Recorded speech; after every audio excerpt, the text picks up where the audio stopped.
Good morning, students. Welcome back to Zoom GK 5000 series for all government jobs competitive examination. 15 और 16वीं शताब्दी में religious movements हुए थे, सूफी movements हुए थे, भक्ति मूवमेंट्स हुए थे। उन्हीं के बारे में 25 सवाल आज हम लोग करेंगे। Let's go to question number 1। आज का पहला सवाल है, who was the founder of Sufi order in India?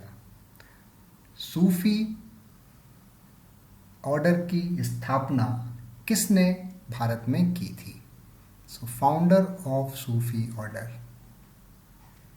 जैसा कि हमें मालूम है, Sufi order was started by Khwaja Muinuddin Chishti.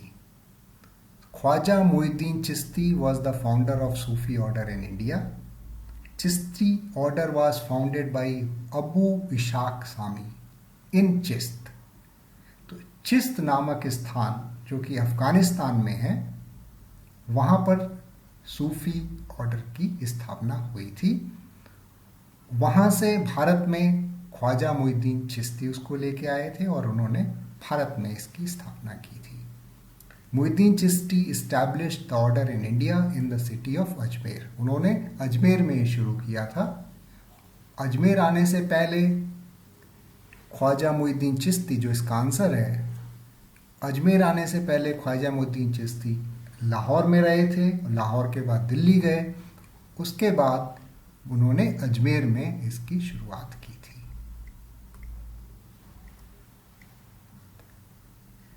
Question number 2, who among the following was the earliest Sufi saint to have settled at Ajmer? तो शुरुआती Sufi saint, earliest Sufi saint जिन्होंने अजमेर में स्थापना की थी या अजमेर में आके रहने लगे थे, वो थे Sheikh Muinuddin Chishti.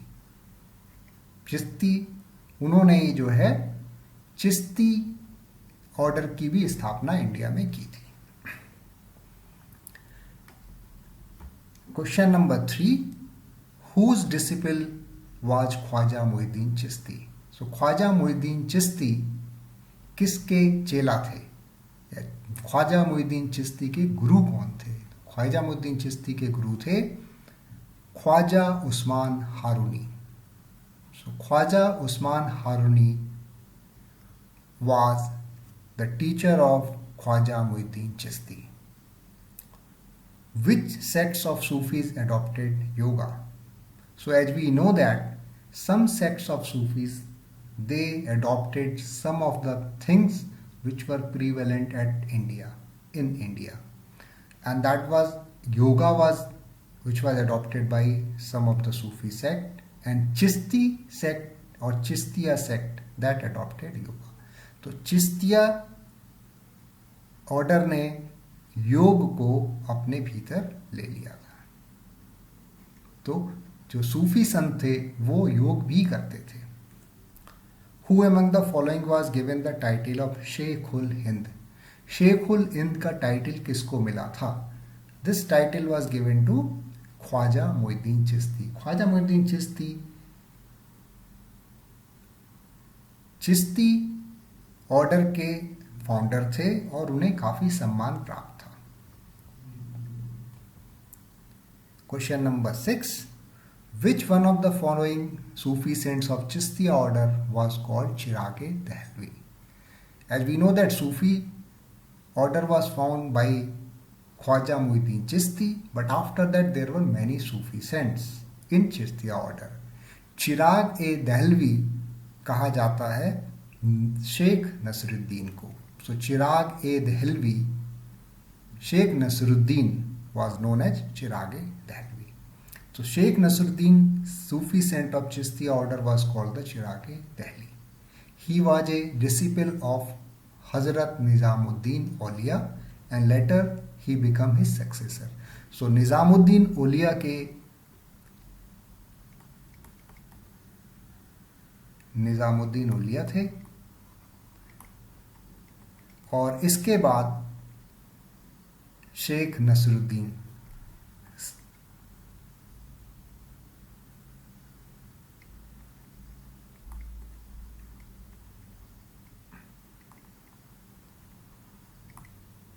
Sheikh Nasruddin was disciple of Nizamuddin Aulia. 7. Who among the following was disciple of Nizamuddin Aulia? तो निजामुद्दीन औलिया के कई डिसिपल थे. अमीर Khusro was also one of them.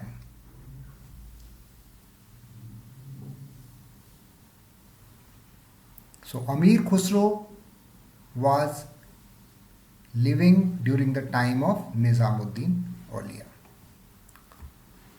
Which Sufi saint was known as Mehboob-e-Ilahi? As we know that the Sufi saints were known by some other names or nicknames. So Mehboob-e-Ilahi was given to Sheikh Nizamuddin Aulia. As we know that here Sheikhul Hind was given to Muhyiddin Chishti. So Muhyiddin Chishti was known as Sheikhul Hind की तरह से जाने जाते थे, और निजामुद्दीन औलिया महबूबे इलाही की तरह जाने जाते थे. Who among the following Sufi saints witnessed the rule of 7 sultans of Delhi? So Sufi saint, it was Sheikh Nizamuddin Aulia, who became popular and he was known as Mehboob-e Ilahi and Sultan-ul-Aulia. He built his Khana in Delhi. Kanha is a place where the Sheikh, like people like Sheikh Nizamuddin Aulia and his order and his disciple used to live over there. He was famous Sufi saint of the Chishti order, and he witnessed the reign of 7 Sultan of Delhi. Amir Khusro was his follower, so Amir Khusro also witnessed the 7 Sultan of Delhi. Number 10. Who among the following Sufi has called India a paradise on earth? किसने India स्वर्ग है जमीन पर या धरती पर किसने बोला था? ये अमीर खुसरो ने कहा था कि India is a paradise on earth. The shrine of Hazrat Nizamuddin औलिया. हजरत निजामुद्दीन औलिया की श्राइन कहाँ पर है? यह है दिल्ली में. निजामुद्दीन स्टेशन, रेलवे स्टेशन भी है उसी जगह पर, दिल्ली के भीतर. वहीं पर shrine of Hazrat Nizamuddin Auliya is there. Nizamuddin Auliya was disciple of. Nizamuddin Auliya किसके चेला थे या निजामुद्दीन औलिया के गुरु कौन थे? So Baba Farid was guru of Nizamuddin Auliya. Coming to question number 13. Amir Khusro played a pioneer role in the development of, because Amir Khusro was also a very well known writer of that time. He played a pioneer role in development of खड़ी बोली, which is now Hindi और उर्दू. तो खड़ी बोली के development में अमीर खुसरो ने बहुत ही इंपॉर्टेंट भूमिका निभाई थी. To whom did Sheikh Nizamuddin Aulia bestow the title of आईने हिंद? आईने हिंद का टाइटल किसको दिया गया था? निजामुद्दीन औलिया की तरफ से.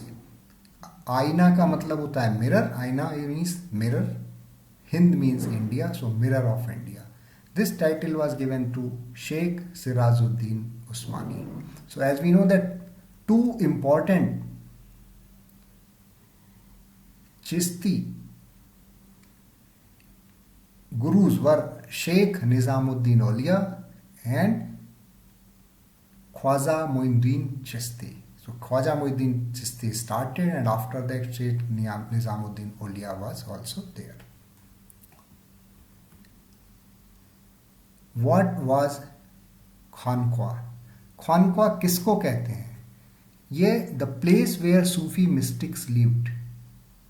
जहाँ पर सूफी मिस्टिक्स रहते थे या उनके जहाँ पे चेला या जो लोग आते थे वो लोग रहते थे, उस जगह को खानख्वा कहते थे. तो एक तरीके से ये एक तरीके की सराय कह सकते हैं, जहाँ पर लोग जो है मिलते थे। कना was the place where Sufi mystics lived. Sufi masters held their assemblies in their खानका। खानका में ही जो सूफी सेंट्स रहते थे और वहीं पर वो अपना जो भी असेंबली करते थे उसी जगह पे करते थे।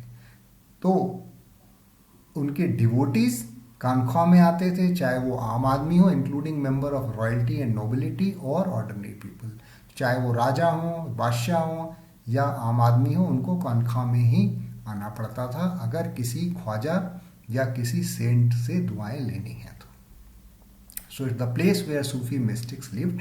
यहाँ पर कभी कभी सूफी अगर कोई मर जाता था तो उसकी दरगाह या उसकी कब्र भी वहाँ पर बनाई जाती थी। Who among the following was the first bhakti saint to use Hindi for the propagation of his masses? अब हम बात करते हैं भक्ति सेंट्स की। कौन भक्ति सेंट थे जिन्होंने हिंदी इस्तेमाल की थी अपने मैसेज या अपने प्रचार के लिए? तो ये रामानंद थे। Ramanand was the first bhakti Saint who used Hindi. ये हिंदी इस्तेमाल करते थे, बोलचाल की भाषा वाली, और अपने डिसिपल्स को हिंदी में बात करते थे। और ये रामानंद सभी कास्ट के चेलों को अपनाते थे। Question number 17, whose philosophy is known as Advaitavada? Advaitavada किसकी फिलॉसफी है और ये है क्या? तो this is the philosophy of Shankaracharya. तो ये है शंकराचार्य, उन्होंने अद्वैतवाद का ज्ञान दिया था। Shankaracharya was one of the most influential philosopher of India. He was born in Kerala. Kerala में 8वीं सेंचुरी में ही पैदा हुए थे। He was an advocate of Advaita और the doctrine of oneness of the individual soul and the supreme God which is ultimate reality. Advaitavada था कि जो हमारी आत्मा है और भगवान है वो सब एक ही हैं। तो ये फिलॉसफी शंकराचार्य ने दी थी। This philosophy was given bye Shankaracharya. Guru Granth Sahib in its present form was compiled bye. Guru Granth Sahib की जो धर्म किताब है वो किसने कंपाइल की थी? जैसा कि हमें मालूम है कि बाद में गुरु गोविंद सिंह ने कहा कि अब कोई गुरु नहीं रहेगा और जो गुरु ग्रंथ साहिब हैं यही हमारे आज से गुरु होंगी। तो उस किताब को कंपाइल किया था गुरु अर्जुन देव ने। तो गुरु अर्जुन देव के समय से ही गुरु ग्रंथ साहिब थी और इसका पाठ करते थे, इसको सम्मान देते थे सभी सिख समुदाय के लोग। सो Guru Granth Sahib was compiled by Guru Arjun Dev. Which of the following was the birthplace of Guru Nanak? Birthplace of Guru Nanak was Nankana, which is now in Pakistan. तो गुरु नानक का जन्म स्थान है ननकाना में, जो कि अभी पाकिस्तान में है। Who of the following Sikh Guru started Gurumukhi script? You must be knowing that Guru Granth Sahib or Sikh use Gurumukhi as a script to write their language. तो गुरुमुखी स्क्रिप्ट किसने शुरू की थी? तो ये शुरू की थी गुरु अंगद ने। उन्होंने उससे पहले पंजाबी स्क्रिप्ट थी, पंजाबी स्क्रिप्ट को इस्तेमाल करते हुए उन्होंने उसमें मॉडिफिकेशन करके गुरुमुखी स्क्रिप्ट बनाई गुरु अंगद ने। So Guru Angad introduced Gurmukhi script, modifying the Punjabi script. Guru Angad also started many schools. उन्होंने बहुत स्कूल्स खोले, started many schools, and the children they adopted Gurmukhi script. Question number 21, under which Sikh Guru the Sikh were transformed into the Khalsa? किस गुरु के समय में सिख को खालसा में बदला गया या खालसा कहलाने लगे? ये अंतिम गुरु गुरु गोविंद सिंह, उन्होंने बोला कि आज से सिख लोगों को में से खालसा भी होंगे. So Khalsa tradition was initiated by the last living Guru of Sikhism, Guru Gobind Singh. It refers to both a special group of initiated Sikh warriors as well as community that considered Sikhism as its faith. So Sikh में से कुछ special group के सिख जो वीर थे उनको खालसा कहा गया था. तो अभी भी सिखों में से कुछ लोग खालसा कहलाते हैं. Which one of the following statement about the teaching of Kabir is not correct? So, Kabir, he was not against pilgrimage and idol worship. So, let's see. Kabir was born in the year 1440 AD and died in 1518 in the holy city of Varanasi. तो कबीर का जन्म 1440 में हुआ था और 1518 में उनकी मृत्यु हुई थी और वो वाराणसी में रहते थे. उनका लालन पालन किसी जुलाहे ने किया था. He did not believe in idol worship. मूर्ति पूजा में विश्वास नहीं रखते थे. He was against the performance of rituals and superstitions or pilgrimage to the so-called holy places. वो कर्म कांड या सुपरस्टिशियस चीज़ों में भी विश्वास नहीं करते थे और वह होली प्लेसेस या तीर्थ यात्रा वगैरह पर में भी विश्वास नहीं करते थे. He was not against, he was against, तो वो पिलग्रिमेज तीर्थ यात्रा और मूर्ति पूजा में विश्वास नहीं करते थे. यूनिवर्सल लव में इस इस्तेमाल विश्वास करते थे. He emphasise on one god, ये कहते थे कि एक ही भगवान है. He did not consider it necessary to abandon the normal life of a householder. वो ये भी कहते थे कि नॉर्मल लाइफ को अबंडन करना जरूरी नहीं है, छोड़ना जरूरी नहीं है आपको त्याग या मोक्ष प्राप्त करने के लिए या भगवान से प्रेम करने के लिए. Kabir was disciple of Ramanand के ये चेले थे. रामानंद कबीर के गुरु थे. Let no man ask a man sex और caste, this statement was given by, ये रामानंद गेव दिस स्टेटमेंट कि किसी का भी जो है धर्म या उसकी जाति ना पूछी जाए, सभी समान है. सो Ramanand propagated bhakti cult and preached the fundamental equality of all religions and caste. Kabir was one of his disciples. Famous medieval saint Shankaradev belonged to, Shankaradev किससे बिलोंग करते थे? तो शंकरादेव वैष्णव कल्ट से बिलोंग करते थे. ये शंकर देव थे और शंकराचार्य अलग हैं. Among the following, who was not a prominent of Bhakti cult? Bhakti cult, Nagarjuna was considered one of the most important Mahayana philosopher. तो नागार्जुन महायान फिलोसफर थे और उनको छोड़ के तुकाराम, वल्लभाचार्य, त्यागराज, ये लोग भक्ति कल्ट के प्रोपोनेंट थे. So by doing this we have covered all these 26 questions. I hope you are enjoying it. We have covered 25 questions and we will be making 200 modules. So that will become 5,000 questions. Please give us feedback, comments or improvements, what improvements you want.